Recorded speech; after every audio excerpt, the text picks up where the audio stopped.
I'm Dominic and welcome back to Philly Swist. So if you've been following me on Instagram and or TikTok, you might have noticed that we've had a new addition in our family. His name is Snickers and he's a Cairn Terrier. Watch until the end of this video to find out how to download your free dog care management planner. If you've been following me from my previous vlog, you would have already known that I've also had other dogs before, but this is the first time that I've had a Cairn Terrier, or a terrier in general. These past 2 months have been a roller coaster ride of him familiarizing himself with the apartment, living with us, and getting just the routine together. We decided in July that we were finally ready to buy a puppy, and we had a few things to take care of first as well.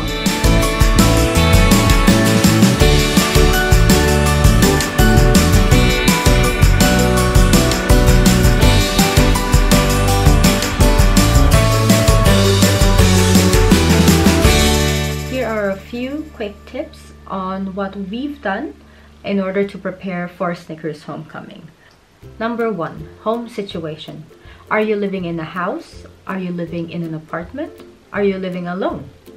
Number 2, research breeds. Are you the type who wants a very energetic dog? Can you have a big dog? Or are you the type of person who wants a lap dog?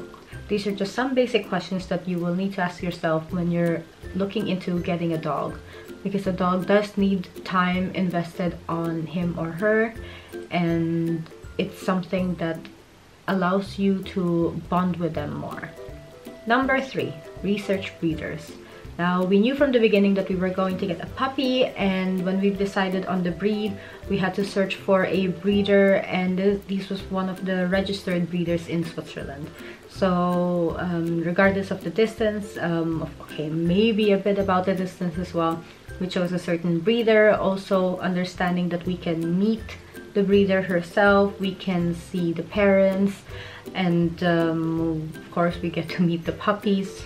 So that's where step 4 comes in, and that's the planning. Planning basically consists of your budgeting. If your home is not puppy proofed yet, what do you need to get? And of course, everything else that you will need to spend for. Is the breeder covering the vaccinations? Is the breeder also covering the medical passport? If in your country it is required to have a medical passport, but here in Switzerland you need to. So why did we decide to get a Cairn Terrier? Well, Cairn Terriers are known to be sturdy and robust, especially since, given their history, they've actually been mixed with Westies, Scottish Terriers, Skye Terriers, because they weren't actually given their name until the 1900s, if I'm not mistaken. So their classification was not really defined until then. So they've been mixed with other breeds, and that's most likely why they're considered really sturdy.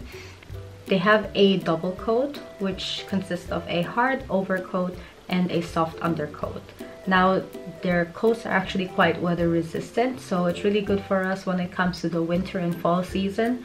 Not so much to worry about, but of course, now he's still a puppy, then we still put a sweater on him because it's not that thick yet in order for him to stay outside for too long. And we really have to make sure that when he is outside, he has to be active. Otherwise it gets too cold, and he could, of course, risk that he gets sick, but it's not so much of a worry for us. It's also nice that his fur it only requires moderate grooming. You don't really need to clip them because you actually cause more problems when you clip. On the personality side, Cairns are intelligent, they're loyal, they're quite adaptive to environments. So that's what we've noticed with Snickers as well. So with Snickers, he's now 4 months old. His coat has been changing from when we first saw him at the beginning. He had dominantly black fur, and then it started to change into sort of like a black and brindle colored coat. We told the breeder we don't mind which color our puppy is, as long as he's a puppy who actually wants to be with us in the first place. His cleverness and intelligence has an up and down side, let's say. The upside is that he's very good with training.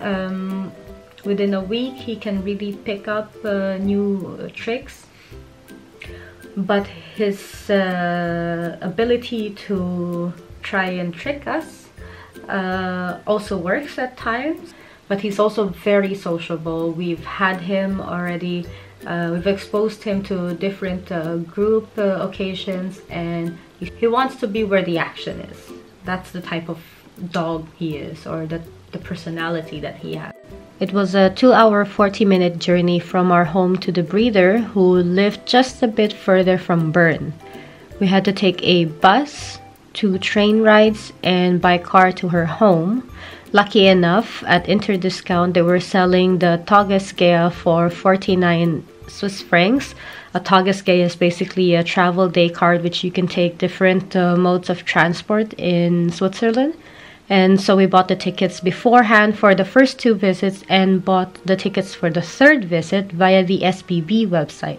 So they were basically a lot cheaper since we were ordering them ahead of time anyway. So it was good to be able to budget in a lower cost ticket.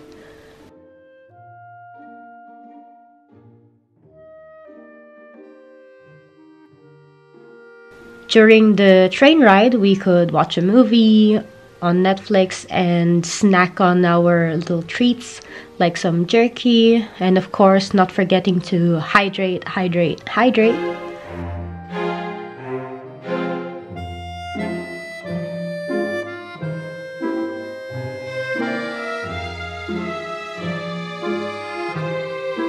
It was imperative to make 3 visits since the first time is to meet the breeder and the puppy's parents in person.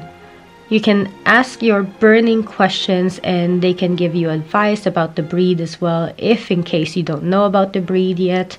And the 2nd visit was for us to see how he's grown, bringing the blanket, and we get to know more about how his character and personality has been developing.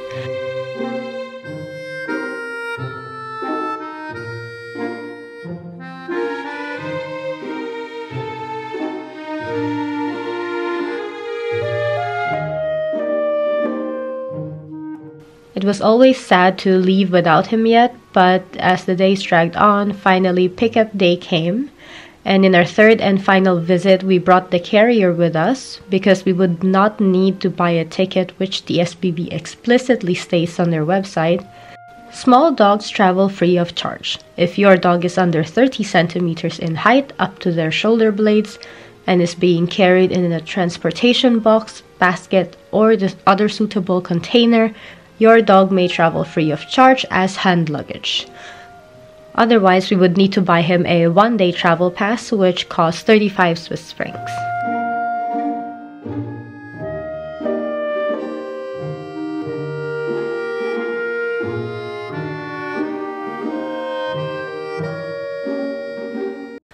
The reason why we decided to travel first class is so that it would be quieter and with less people in the wagon, and it wouldn't be as disturbing or set Snickers off into a panic mode. We also had the blanket back, which has not only our scent on it but also of his family in case he started to miss them. He also got a toy from the breeder that he and his siblings played with, which we call now the stinky toy, and it really stinks. She also gave us a puppy starter kit and the 8-kilogram bag of dog food, which is also why we brought a hand carry luggage to haul it around during our journey home.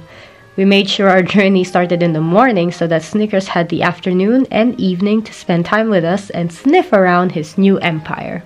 As soon as we got home, we let him inspect it, since we learned from the breeder that he is more of the curious and inquisitive type. He does not bark at what he doesn't know or understand, but instead he will approach with caution. We've also had to time his relief schedule after eating so that we knew what the routine would be or would look like. We both booked 2-week holidays off of work in order to help Snickers acclimate to his new living environment. So this video has been a bit more detailed than I planned, but don't forget there's still more to cover in part 2.